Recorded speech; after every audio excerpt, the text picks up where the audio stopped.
नमस्कार मित्रांनो, मी जयकर मांडके माझ्या चॅनलवर आपल्या सगळ्यांचे स्वागत करतो. मित्रांनो, आज मी आपल्यासमोर इयत्ता 9वीचं जे चौथं युनिट आहे त्यातली first poem what is success ही सादर करणार आहे. पेज नंबर 96 वर ही कविता आहे, ही पोएम आहे. पेज नंबर 96 वरती आहे. याचे पोएट रॅल्फ वॉल्डो एमर्सन हे आहेत. तर व्हॉट इज सक्सेस, यश म्हणजे काय, एक छान सुंदर सुरेख अशी कविता आहे. माझ्याकडे इथं पुस्तक आहे, तुम्हाला पुस्तकाची गरज भासणार आहे. तर मग चला मित्रांनो, आपण व्हिडिओला सुरुवात करूया. व्हॉट इज सक्सेस, यश म्हणजे काय. To laugh often and much. यश म्हणजे काय, तर यश म्हणजे वारंवार अनेकदा भरपूर पुष्कळ हसणं म्हणजेच यश. To win the respect of intelligent people and the affection of children. यश म्हणजे काय, तर जी बुद्धिमान अशी लोक आहेत त्यांचा रिस्पेक्ट मिळवणं, त्यांचा आदर मिळवणं, त्यांचा आदर जिंकून घेणं म्हणजेच यश होय. सोबतच मुलांचं प्रेम स्नेहभाव मिळवणं म्हणजेच यश. यश म्हणजे काय, तर यश म्हणजे बऱ्याचदा, नेहमीच, अनेकदा हसणं, वारंवार हसणं, बुद्धिमान माणसांचा, बुद्धिवंत लोकांचा आदर मिळवणं, प्राप्त करणं आणि सोबतच मुलांचा प्रेम, मुलांचा स्नेहभाव मिळवणं म्हणजेच यश मिळवणं. त्या पुढे बघूयात. To earn the appreciation of honest critics. यश म्हणजे काय, तर जे ऑनेस्ट क्रिटिक्स आहेत, क्रिटिक्स या शब्दाचा अर्थ असतो, क्रिटिक म्हणजे काय, तर टीकाकार किंवा दुसरा अर्थ असतो समीक्षक. जे प्रामाणिक असे तुमचे टीकाकार आहेत, तुमचे समीक्षक आहेत, तुमच्यातले दोष दाखवणार आहेत, त्यांचे अप्रिशिएशन मिळवणं म्हणजेच काय, तर त्यांची प्रशंसा मिळवणं, त्यांची वाहवा मिळवणं, त्यांच्याकडनं दाद मिळवणं म्हणजेच काय आहे, तर यश मिळवणं होय. And endure the betrayal of false friend. त्यापुढेच काय, आता बिट्रियल या शब्दाचा अर्थ काय, तर विश्वासघात.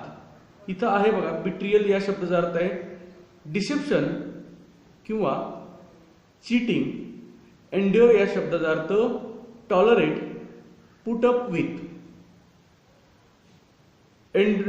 टू एन्ड्युअर या शब्दाचा अर्थ काय, तर सहन करणं. बिट्रियल म्हणजे विश्वासघात, फसवणूक. फॉल्स फ्रेंड, आता जे खोटे मित्र आहेत, खोट्या मित्रांचा विश्वासघात सहन करणं म्हणजेच काय, तर यश होय. आता कुणीतरी तुम्हाला असं वाटेल की मग खोटे मित्र कसे, तर खरा मित्र तुम्हाला फसवणार नाही. जो तुमचा खरा मित्र आहे, ट्रू फ्रेंड आहे, तो तुम्हाला कधीच फसवणार नाही. जो खोटा मित्र आहे, जो चुकीचा मित्र आहे, जो बनावट मित्र आहे, तोच काय करेल, तर तुमचा विश्वासघात करेल. आणि अशा मित्रांनी केलेला विश्वासघात सुद्धा सहन करणं म्हणजेच यश. To appreciate beauty, to find the best in others. आता यश म्हणजे काय, तर टू अप्रिशिएट ब्युटी. अप्रिशिएट म्हणजे काय, तर रसग्रहण करणं, दाद देणं, एखाद्यामधली आपल्याला गुणग्राहकता असणं, त्यातले चांगल्या गुणांची वाहवा करणं म्हणजे यश होय. म्हणजे काय, तर तुम्हाला सौंदर्याचं रसग्रहण करता यायला पाहिजे, तुम्हाला सौंदर्याची दाद देता यायला पाहिजे. थोडक्यात काय, तर तुम्हाला सौंदर्य दृष्टी असणं म्हणजे सुद्धा यश मिळवणं होय. म्हणजे यश, बऱ्याचदा यश हे आपल्या समाजामध्ये बऱ्याचदा यशस्वी माणूस म्हणजे त्याच्याकडे किती पैसा आहे, त्याच्याकडे किती बँक बॅलन्स आहे, त्याच्याकडे 1 BHK आहे की 2 BHK, मग ते 1 आहेत की 2 आहेत, मग त्याचे प्लॉट किती आहे, किंवा त्याचं सोशल स्टेटस काय आहे, त्याचं सामाजिक त्याला मान किती आहे, सन्मान किती आहे, यावरती यशाचं मोजमाप हे आपल्या समाजावरती यामध्ये केलं जातं. विद्यार्थ्यांच्या बाबतीत सांगायचं झालं तर मग त्याला किती पर्सेंटेज पडले यावरती. खरं तर माझं वैयक्तिक मत असं आहे की तुम्ही इतरांच्या किती लोकांच्या उपयोगी पडता, तुम्ही जीवनामध्ये किती आनंदी आहात, किती समाधानी आहात, यावरती यश हे माणसाचं अवलंबून असतं. यशस्वी माणूस म्हणजे आज लोकांच्या मते, समाजाच्या मते मात्र माणूस किती पैसा कमवतो किंवा त्याच्याकडे किती गाड्या आहेत, 2 व्हीलर की 4 व्हीलर आहे, यावरती यश लोकांना वाटतं. पण खरं तर तसं नाही. म्हणून ही अत्यंत सुंदर सुरेख अशी कविता आहे.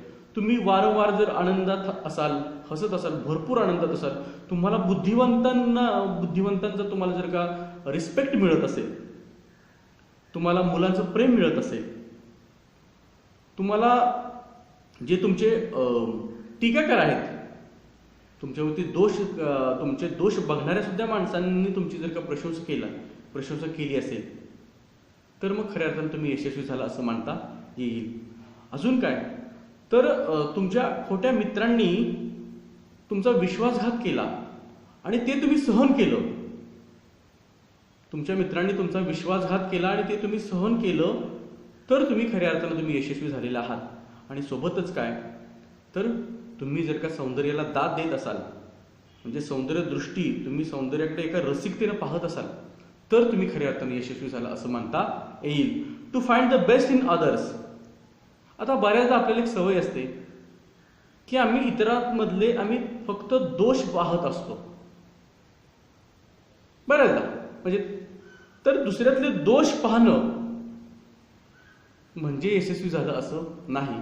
तर कवीच्या मते इतरांमधली सर्वोत्तम गोष्ट काय आहे, त्यातला बेस्ट काय, उत्तम असा गुण शोधणं, पाहणं म्हणजे तुम्ही यशस्वी झाला असं मानता येईल. To live the world a bit better, whether by healthy child, a garden patch or a redeemed social condition. यापुढं असं ते म्हणतायत, to live the world. To live म्हणजे सोडून जाणे, रजा घेणे.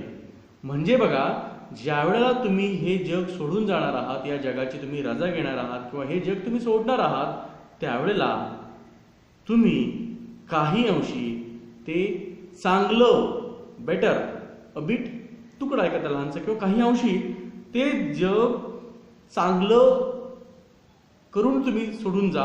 म्हणजे बघा, वेदर बाय म्हणजे काहीतरी, की काही काय करू शकता तर तुम्ही, तर अ हेल्दी चाइल्ड, एखाद्या बालकाला तुम्ही आरोग्यदायी बनवून जाऊ शकता, किंवा अ गार्डन पॅच, किंवा अगदी काही नाही जमलं तर किमान एखाद्या छोट्याशा बागेचा एखादा तुकडा तरी तुम्ही निर्माण करून जा, किंवा or a redeemed social condition. आता रिडीम या शब्दाचा अर्थ असतो पूर्तता करणं. रिडीम्ड म्हणजे परत करून घेणं. पण इथं जर थोडासा आपण वेगळा अर्थ घेऊयात. इथं आपण असं घेऊयात किंवा सुधारणा केलेली आहे, किंवा तुम्ही जाता जाता असंही करू शकता की या जी काही सोशल कंडिशन आहे ती तुम्ही थोडीशी बदलून जाऊ शकता, सुधारणा करू शकता. एक तुम्हाला एक वाक्य आहे जे मला खूप छान वाटतं. म्हणजे काय तर, अंधाराचा द्वेष करण्यापेक्षा माणसानं दिवा लावावा. अंधार अंधार अंधार, तुला वाटतंय ना अंधार आहे, तर दिवा लाव ना. मग दिवा लावून तो अंधार दूर कर. इथं जर तुला काही चुकीचं चाललंय असं वाटत असेल की नाही, तर तू बदलण्याचा प्रामाणिक प्रयत्न कर. इथं खूप कचरा आहे, पायाला कचरा लागतोय, झाडू घे, झाडून काढ आणि तो कचरा साफ कर. तसं इथली कंडिशन, सोशल कंडिशन जर तुला काहीतरी चुकीची वाटत असेल, तर मग तू या सामाजिक परिस्थितीत तू काय करतो, त्याच्यामध्ये सुधारणा घडवून आणण्याचा प्रयत्न कर. आणि तरच तू काय करतो, हे जग सोडून जा. आणि तू असं जर का केलंस तर तू यशस्वी झालास असं मानता येईल. म्हणजे मी लाखो रुपयांचं मी पॅकेज मिळवलं म्हणजे मी यशस्वी झालो असं अजिबात नाही. म्हणजे मला असं वाटतं की या कवीला असं सांगायचं आहे की तुम्ही तुमच्यावरती समाजाचं तुम्ही काहीतरी देणं लागता, माझ्यावरती या जगाचे काहीतरी उपकार आहेत आणि मी यांचं काहीतरी देणं लागतो आणि मी माझं हे जग मी सोडून जात असताना, या जगाची रजा घेत असताना काही अंशी तरी मी त्याची पूर्तता करायला हवी, त्यातनं उतरावी मी करायला हवी, उपकारांची परतफेड मी करायला हवी.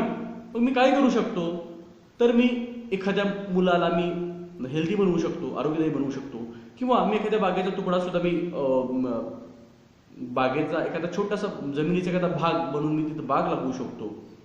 किंवा इतर काही समाजामध्ये जर माझ्याकडनं काही चांगलं करता आलं, काही अंशी जर का माझ्याकडनं काही चांगलं करता येत असेल, तर मग मी यशस्वी झालं असं मानता येईल. म्हणजे माझ्या एकट्याची प्रगती झाली म्हणजे मी यशस्वी झालो असं म्हणता अजिबात येणार नाही. माझ्यामुळं इतरांच्या जीवनामध्ये काही बदल झाला का, आणि तो जर का झाला असेल तर आणि तरच मी यशस्वी झालो असं म्हणता येईल. मित्रांनो, जाता जाता एक तुम्हाला प्रसंग सांगतो.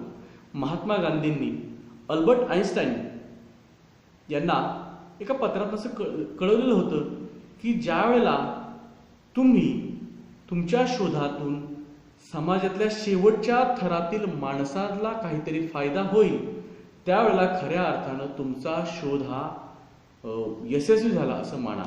म्हणजे बघा, जर मी एक व्हिडिओ बनवण्याचं काम करत आहे, मी माझ्यावरून सांगेन, यातनं ज्या वेळेला समाजातल्या शेवटच्या थरातील व्यक्तीपर्यंत हा जर व्हिडिओ पोहोचला आणि त्याच्या जीवनामध्ये थोडासा काहीतरी किंवा त्याच्या शिक्षणामध्ये थोडीशी काहीतरी मदत झाली, काही अंशी, मी म्हणतो एक म्हणजे 0.000 शेवटचा 1% तर काही बदल झाला, तर या व्हिडिओचा यशस्वी झाला असं मी मानेन. तसंच आहे, म्हणजे यश हे असं स्वतः यशस्वी झाला म्हणजे तुम्ही यशस्वी झाला असं म्हणता येणार नाही, असं कवीचंही मत आहे आणि काही अंशी मीही त्याला सहमत आहे. त्या पुढे बघूयात. To know even one life has breathe easier because you have lived, this is to have succeeded. यशस्वी झाला म्हणजे नेमकं काय? तर to know even one life has breathe easier because you have lived. तुम्ही या पृथ्वी तलावरती तुम्ही जगला आणि तुमच्यामुळं या पृथ्वी तलावरचा एखाद्या माणसाला जरी सहजतेने श्वास घेता आला, अगदी सहजपणे त्याच्या जीवनामध्ये त्याला सहजतेने जर का श्वास घेता आला, तर हे जर तुम्हाला कळालं तर तुम्ही खऱ्या अर्थानं यशस्वी झालात. म्हणजे काय? तर तुमच्यामुळं एखाद्या माणसाचं जीवन सुखकर झालं तर, आणि हे जर तुमच्या लक्षात आलं की बाबा रे काही नाही, आपल्यामुळं काही अंशी तरी त्याचं जीवन सुखकर झालं, तर खऱ्या अर्थानं तुम्ही यशस्वी झालेले आहात. मित्रांनो, अत्यंत सुंदर आणि सुरेख अशी कविता आहे की जिनं आपल्या जीवनाकडं यशाचा जो काही दृष्टिकोन आहे तो दृष्टिकोन बदलणारी अशी ही कविता आहे. खूपच सुंदर आहे.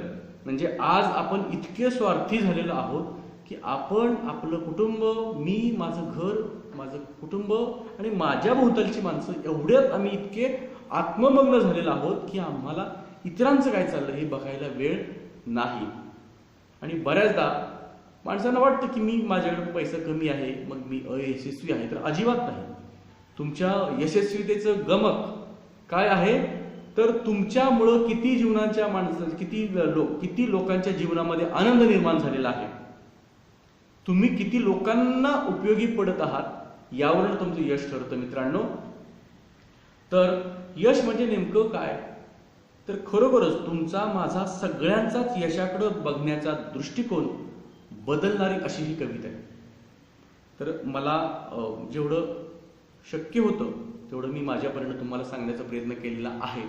मित्रांनो, रॅल्फ वॅल्डो इमर्सन या कवीने लिहिलेली अत्यंत सुंदर, अत्यंत सुरेख अशी ही कविता, जो तुमच्या आणि माझ्या जीवनामध्ये सुद्धा यशाचा दृष्टिकोन निश्चितच बदलू शकतोय, आणि हे खरं तर यश आहे. तर ठीक आहे मित्रांनो, माझा व्हिडिओ तुम्ही पाहिल्याबद्दल आपल्या सगळ्यांच्या अगदी मनापासून धन्यवाद मी देतो. तुम्ही अजूनही माझ्या चॅनलवर नवीन असाल, चॅनल जर सबस्क्राईब केलेलं नसेल तर कृपया चॅनल सबस्क्राईब करा व घंटीचे चित्र दाबायला विसरू नका. धन्यवाद मित्रांनो.